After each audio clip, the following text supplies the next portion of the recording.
برطانیہ سے جھگڑے میں آزادی ملتی رہی لوگوں کو، اور روس سے جھگڑے میں غلامی۔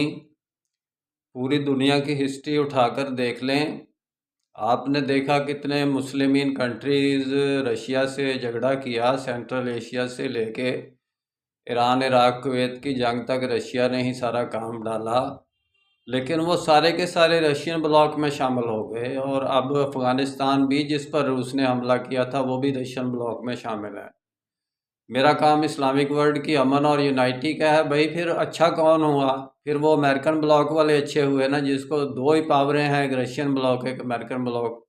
انہوں نے یعنی کہ ترقی بھی دی، جہاں جہاں انہوں نے قبضہ رکھا، جن جن ملکوں پہ قبضہ رکھا ان کو ڈیولپمنٹ بھی کیا، ان کو ترقی بھی دی اور آزادی بھی دی۔ انشاءاللہ ڈیٹیل میں بات پھر ہوگی۔ نسبت وحدت خدمت خیر کے ساتھ، اللہ حافظ۔